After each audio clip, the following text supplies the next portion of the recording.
Hello everyone and welcome to the to the Wolfside channel. I will show you the Oghmir tank build today. I will show you the stats, the Clade Gifts, possible skills of the tank build, and some pick hunting because everyone loves pick hunting. So first of all, you need to ignore my German accent. Okay, yeah, enough of this crap. Select gender and Clade. And of course we take the Oghmir because this is an Oghmir tank build video. What have you expected? Oh man, is that hairy. Oh man. Oh man, that looks like your mom. Let's continue. We select the Huerger because the Huerger has more strength than the Blaine. And of course, second for the looks because that furry thing is really not my type. No. And this neither. So yeah.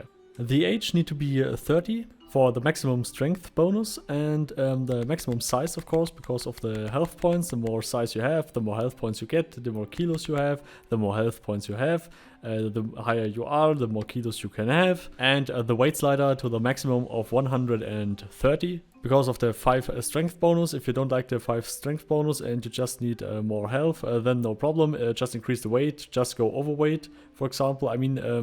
As Oghmir, you also have sometimes problems with your health reserve because of your Ichor Clade Gift, where you can smoke Ichor and just gain health.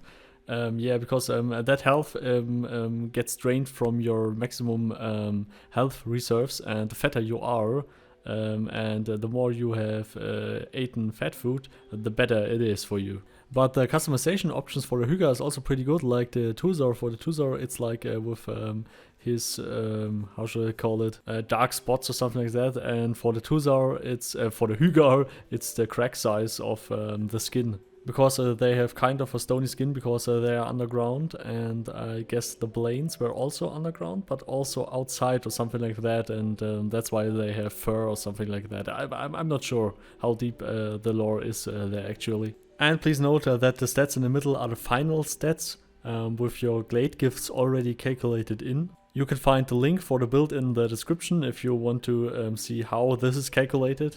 But now let's go in game and I will show you some things. And I will walk to Kranish, I think, because I like the area. So now in game we have a damage bonus from 24%. That is pretty awesome. And you will have 123 strength. That is pretty high.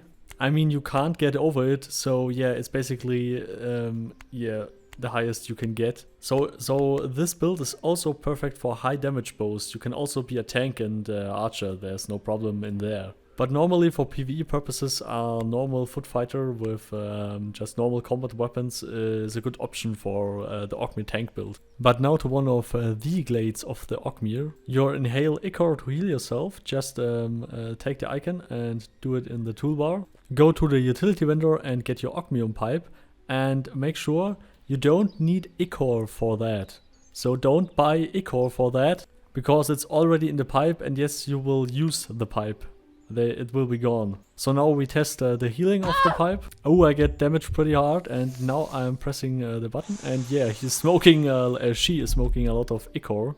It is very important that you have high health reserves, that you already ate some fat food before you're doing that, because sometimes if you want to heal with that and you don't have reserves, then you don't heal at all. And the cooldown is pretty low, so right now I can heal myself again. So this is a very important factor. For PvE in groups, this is worth gold, and even for PvP. This makes the Oghmir the ultimate tank, and some other Clade Gifts too, but this is madness. But I'm pretty sure that Star Wars will nerf this in some way. But now anyway, to some other Clade Gifts. For example, you can carry more before you're being penalized. This is around 20 carry rate, I think. And the next one is also pretty awesome. You can carry more armor weight before being penalized. That means you can even carry more armor than a high-end Tuzor can carry. Combined with your Clade Gifts, this is just madness. Then you have Inhale, that is the skill of the Oghmir. That nearly insta-healing is just awesome, and I think we really need that in high-end PvE. For the high dungeon bosses and stuff, you really need Oghmirs with that, and with a tank build, with a real tank build, with high-end armor and stuff. And the next one also madness. Strengthen your muscles, reducing all incoming physical damage while standing still. In PvP, where you're always moving, this is maybe not the best Clade gift, but for PvE purposes and dungeon end bosses and stuff, this is gold. And now my next favorite, Stone Skin.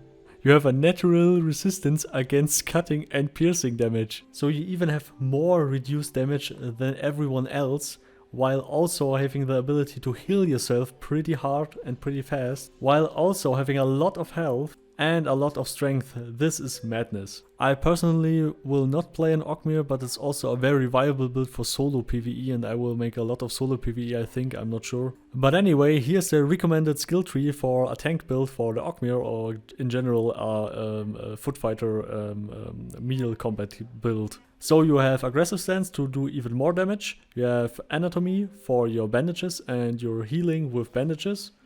On top of your Ichor Clade gift, of course. I put archery in that build too because of the high strength, and it would be a waste if you don't do archery with that too, because yeah, if the enemy is far away or your monster or whatever, then this is a pretty awesome option to have. But you could also drop archery and use the remaining points to do mounted combat too, for example. And armor training, yeah, that is also a no-brainer, because with that build you really need tanky armor and high-end armor, and yeah, you also need the heavy armor training, of course, for that too. And then blocking to reduce the damage and the stamina penalty you get. And then any melee weapon, I choose clubs for that build. Clubs and axes would be awesome, because you also have your Clade Gifts, clubs and axes. And yeah, you can save a few skill points there. And blunt damage in PvP is really devastating compared to other damage types. But more to that in another video. Combat maneuvering is a baseline for every foot fighter, so yeah, you also need that, of course. Defensive stance, oh, that is now interesting. So you have 2 Clade Gifts that reduce your damage, and you also have defensive stance. That means you're not only a tank, you are a German Tiger 131, of course. So I take back the jokes about your mom at the beginning of the video. This your mom build completely destroys nearly everything, at least on paper. But just from the Mortal Online forums, I get the impression that it's not so hardcore OP, but it's still OP. But please leave your opinion in the description. I'm pretty sure that also Henrik, the CEO, reads the comments. And also the forum posts, of course, because I'm always throwing my videos on Twitter at him. And I'm already acknowledging that we are too far off topic now, so let's continue to the skills again. If I can focus myself just for fucking 3 seconds. So you need endurance for the passive regeneration. Oh, you also have passive regeneration with all your reduced damage stuff. Now, after I'm reading all this, maybe I should try better this than my Tuzar, but I'm not sure. But I really like my Tuzar. No, I will not change. Oh man. So we also have the sprinting. Yeah, sprinting. You also need sprinting because you're a foot fighter, and nearly anyone needs sprinting, unless you want to be bind on a horse.